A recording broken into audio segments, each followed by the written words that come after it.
Mura. We'll get indication very shortly.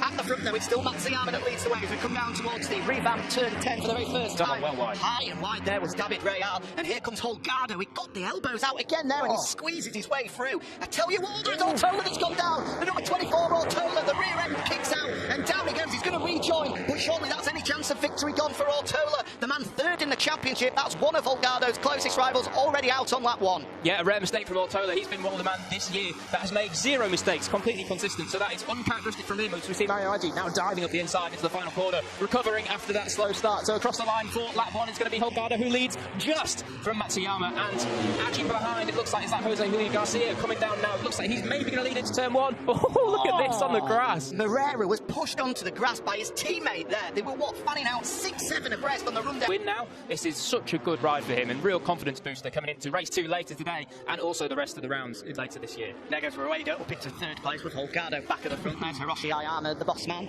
of the Honda Asia talent team, and obviously in the World Championship, well, keeping his eye on the likes of Ayaguri, Yuki Kuni, and the rest as well, doing a great job. And I'm sure that both Aggi and Matsuyama, who's unfortunately crashed out if he's just joining us, will be making their way through into the World Championship paddock in the very near future, especially if they continue as they have done at the start of 2021, as Aggi hits the front once more. He's not bothered about leading, is Aggi? At the end of this lap, but look at that far best, and wow, who was that? That was Holgado being pushed all the way out. So championship leader, the man that's won 3 in a row, going for 4, he's all the way back in 6th. He's got a lot of work to do now, and even for Holgado, this may well be too much. Well, he's got a target on his back as a championship leader, and you could see that there with both Estrella Galicia boys, Asman and Rueda, nudging him out of the way. Asman has come from nowhere. He's sort of kept in the shadows of this leading group, but he's up there in 4th. He's just had 3rd stolen away by the 17 of Daniel Munoz. Meanwhile, the fight for victory is down to these leading 2, Mario Aggi and David Munoz. Daniel Munoz there as well.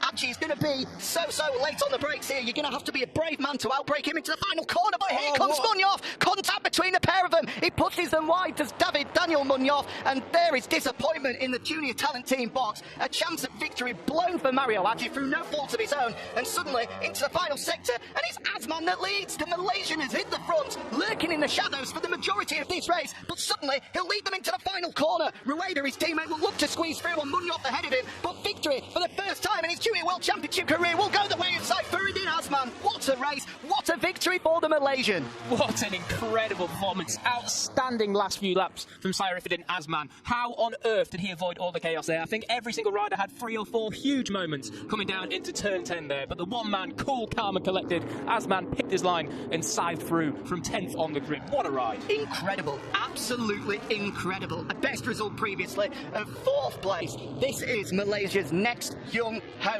That is guaranteed, with boss Razlan Razli here in attendance as well, with the 6th squad on the side, having started a long way back on the grid.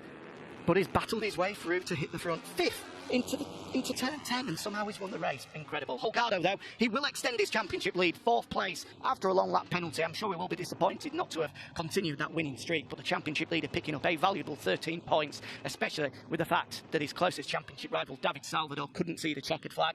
And also a shout out for Ivan Ortola, having crashed out in the early stages, did battle his way through to a top 10 finish. 6 points for him. But here are the celebrations in Parc Fermé. Asman, understandably delighted with his first ever win. He's onto the podium for the 2nd time in recent memory, after taking a podium in Valencia in the Red Bull Rookies late last year. But this is the first time he's produced the goods in Repsol FIM CEV. Oh, problems on the cool-down lap for the man that's finished 2nd, David Munoz. I wonder what's happened there. I think that's just on the... where is that? Turn 11, I think, possibly maybe even turn 12. Well, somebody get that man a taxi, because we need to get him into Parc Fermé and onto the podium. That KTM machine, that's on the run down to turn 10, isn't it? So it's not a long way to go, but he's going to have to sprint back to be able to jump onto the podium for the first time. We said it's going to be a debut podium, but he might not actually be able to stand on it if he can't get there in time. Here's what happened out of the final corner then. Asman, 5th into turn 10, picked up the pieces with Carnage in front of him, and it is a debut victory. Delight for him, delight in the Estrella Galicia box as well. The number 63, the Malaysian, taking the opening win of the day here in Montmello.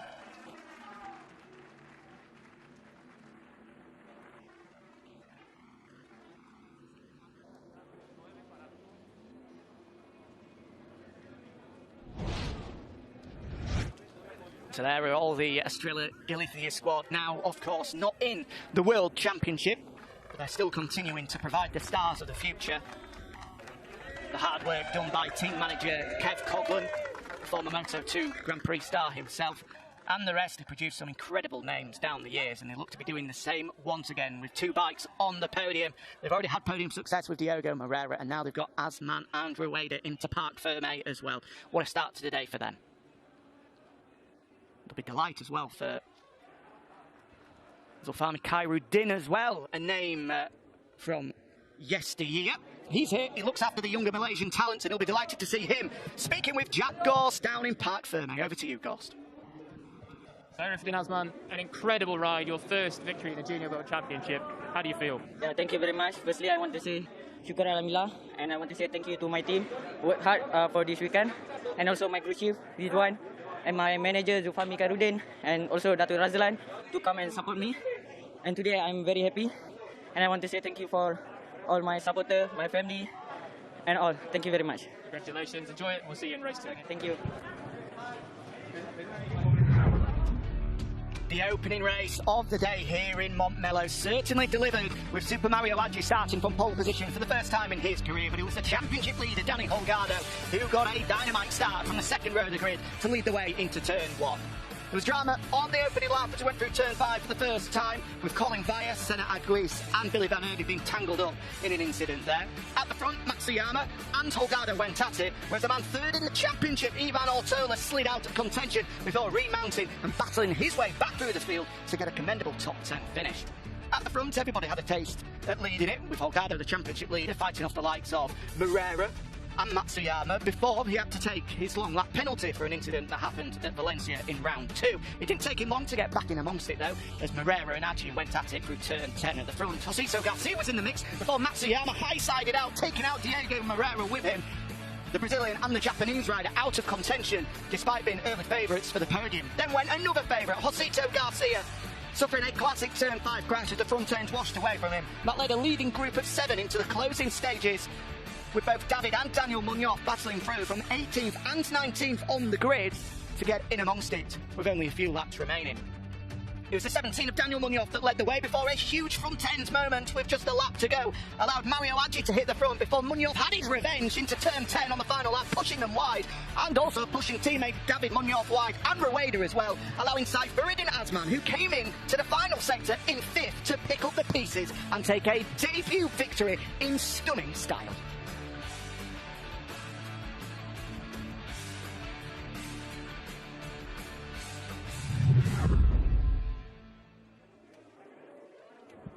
So here we go then, the top 3 coming out onto the podium, and what a race. I mean, incredible ride there from RaceFIM Asman.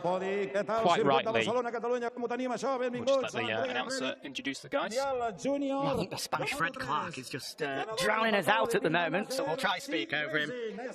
Here comes the team manager for the Sepang International Circuit Racing concern, partnered with the Monlau School. Onto the podium for the very first time is Jose Rueda, 3rd place for the diminutive Spaniard. It's another debut podium for David Munoz. He has made his way to the podium after breaking down on the cool-down lap. And for the first time in Junior World Championship history, it's victory for Saifuddin Asman.